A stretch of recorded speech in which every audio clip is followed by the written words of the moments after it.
यहाँ क्या कर रही हो राधा? पूछना तो मुझे चाहिए, तुम क्या कर रहे हो? तुम्हें मेरा पत्र नहीं मिला क्या? मिला, इसलिए तो आया हूँ। सच? तुम यही चाहती थी ना, मैं यहाँ। हाँ, और तुम ये नहीं चाहते थे? सब तुम्हारी इच्छा अनुसार हो रहा है राधा। तुमने मुझे पत्र भेजा, मैं वही कर रहा हूँ जो तुम चाहती हो मैं करूँ। किंतु उस लड़की से बात करके ही विवाह कैसे टलेगा कृष्ण? कैसे टूटेगा ये संबंध?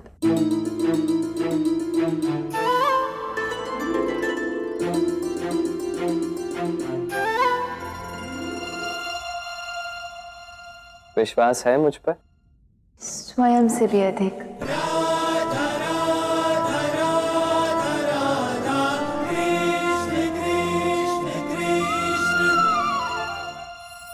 ठीक है, यदि ये सत्य है तो मैं जो कहता हूँ वो करो।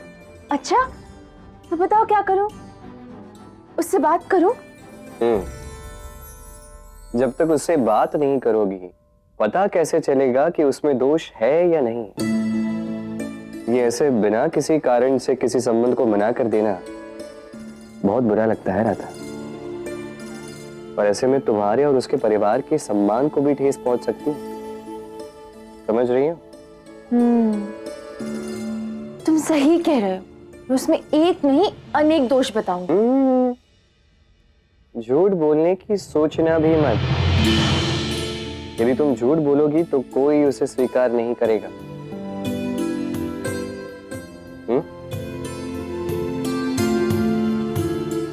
जाओ।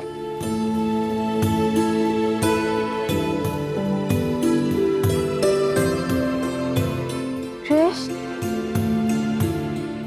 यहाँ आने के लिए धन्यवाद। अब राधा बुलाए और कृष्ण ना, ये कैसे संभव है राधा?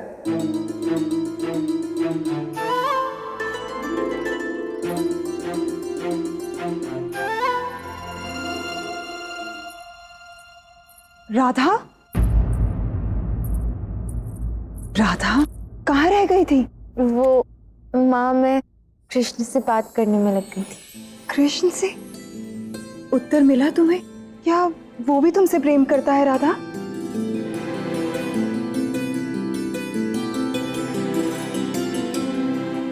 हाँ माँ, वो मुझसे प्रेम करता है। मुझे मेरे सारे प्रश्नों के उत्तर मिल गए।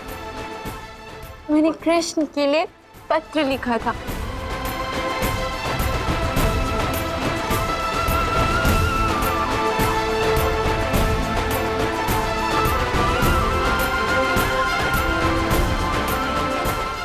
अब वो ठीक वैसा ही करेगा जैसा मैंने उसे कहा है। यहाँ मेरे लिए आया है, अब वो मेरे लिए ही ये संबंध भी तोड़ देगा। तोड़ देगा? नहीं राधा, अब तो इसके लिए बहुत विलंब हो चुका है। लड़के वाले यहाँ आ चुके हैं, लड़का तुम्हें देख चुका है राधा। अब ये संभव नहीं है। तुम्हें कृष्ण को रोकना होगा राधा, इस अनर्थ को रोकना होगा। माँ, आप चिंता ना करें, कृष्ण है ना, वो सब संभाल लेगा। नहीं राधा, मैं स्वयं कृष्ण से बात करूंगी, मैं उसे समझाऊंगी। माँ, मैं आपको वचन देती हूँ, मैं जानती हूँ कि कृष्ण कुछ अनर्थ नहीं होने देगा, कुछ अनुचित नहीं होगा। माँ,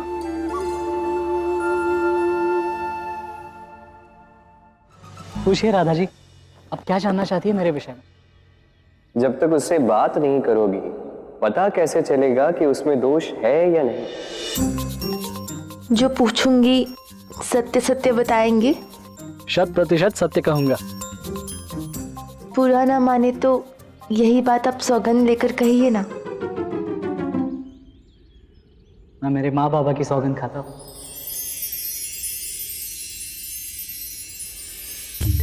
मछली तब फंसती है जब वो मुंह खोलती है, ये अवश्य फंसेगा।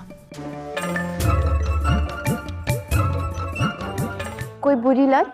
एक है, मुझे मीठा बहुत प्रिय है, बहुत अधिक मीठा खाता हूँ मैं। झूठ, कभी झूठ बोला है? बोलता तो आपके सामने माँ बाबा की सौगंध नहीं खाता ना। कभी किसी की हत्या की है?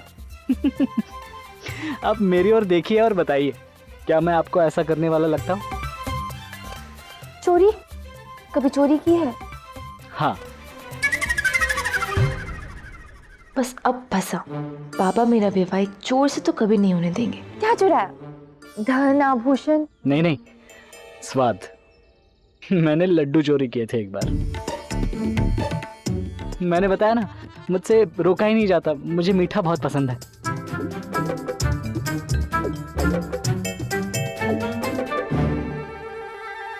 मुझसे विवाह क्यों करना चाहते हो?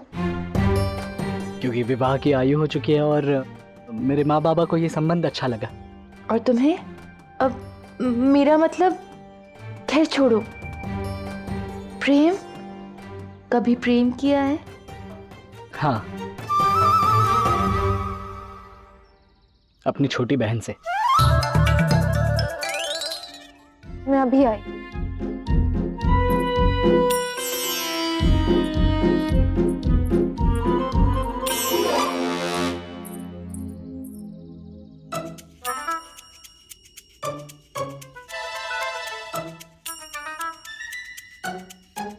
मानना पड़ेगा, क्या संस्कारी लड़का ढूंढा है तुम्हारे लिए वृषभान काका ने। किसी की कुदृष्टि ना लगे इसे।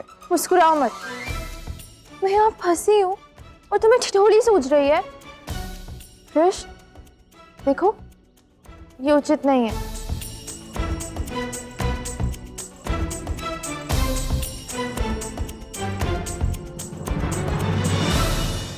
मैंने कहा ना, मुस्कुराओ मत। हाँ ठीक है। बताओ ना, क्या करूं? इतने दोष ढूंढने के बाद भी एक दोष नहीं मिल रहा उसमें। कर लो विवाह।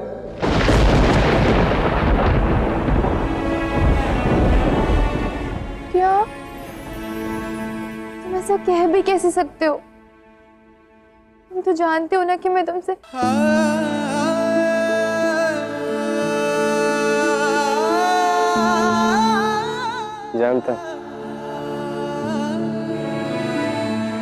जानता हूँ तुम मुझसे विवाह नहीं करना चाहते। कुछ करो ना।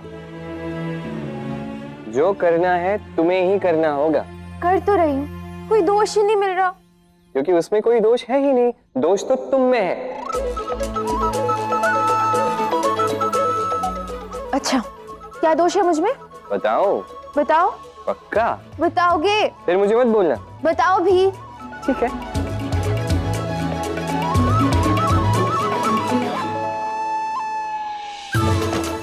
ये ऐसे तुम्हारे दोष गिनाने बैठ जाऊंगा ना तो मेरा पूरा जीवन यहीं बीत जाएगा। तुम ना,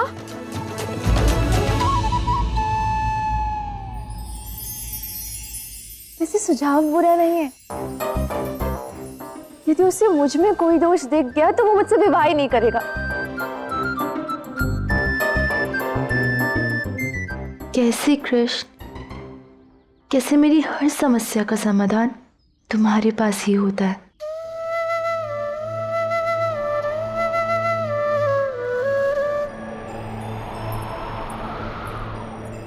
क्योंकि कभी भी कोई भी समस्या तुम्हारी समस्या नहीं होती राधे, वो हमारी समस्या होती।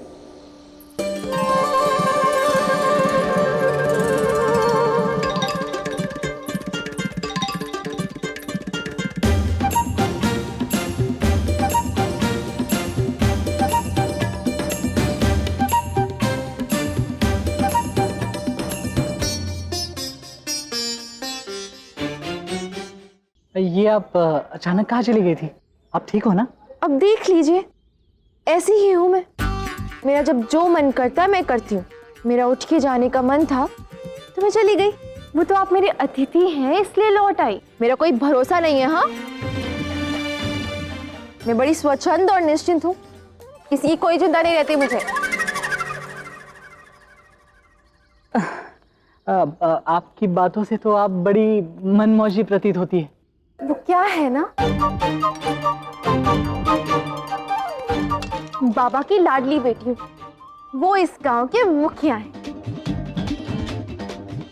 बाबा ने इतने सेवक रखे हैं मेरे नखरे उठाने के लिए। मेरी सभी गलतियों और दोषों का दंड उन्हें ही मिलता है। मैं तो केवल अपने मन की सुनती हूँ। अच्छा सुनो, यदि हमारा विवाह होता है तो अपने माँ बाबा के समक्ष मेरी भूल को स्वीकार कर लोगे ना? और हाँ, मुझे जो चाहिए वो चाहिए, लेकर दोगे ना?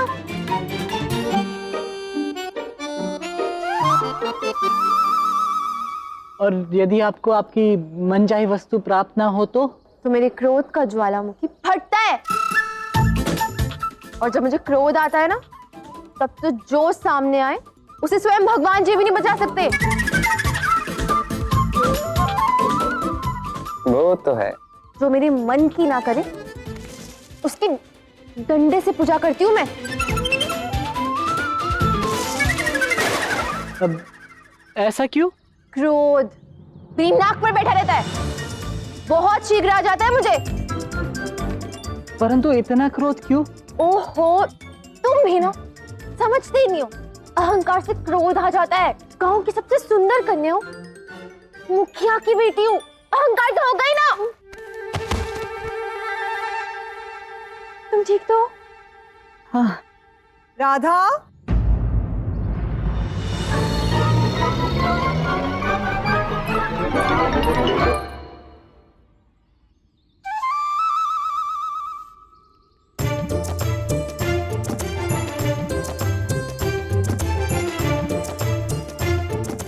राधा, वार्तालाप हो गई तुम दोनों की? नहीं नहीं, बस कर ही रही थी, अपने विषय में बता रही थी, बस कुछ क्षण और। नहीं नहीं नहीं नहीं, बातचीत हो गई, बातचीत हो गई। चले।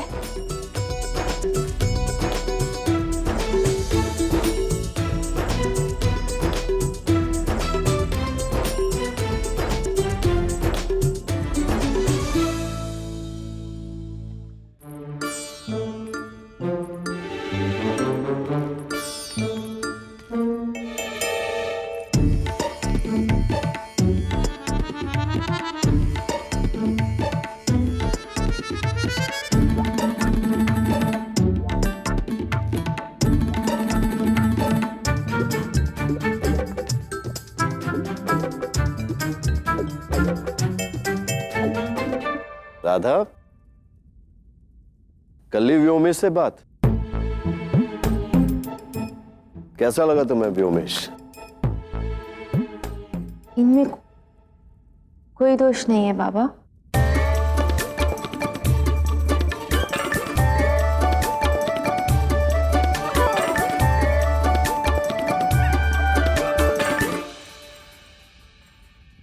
और पुत्र, तुम बताओ, तुम्हें कैसे लगी हमारी राधा? अब वो काका, मैं राधा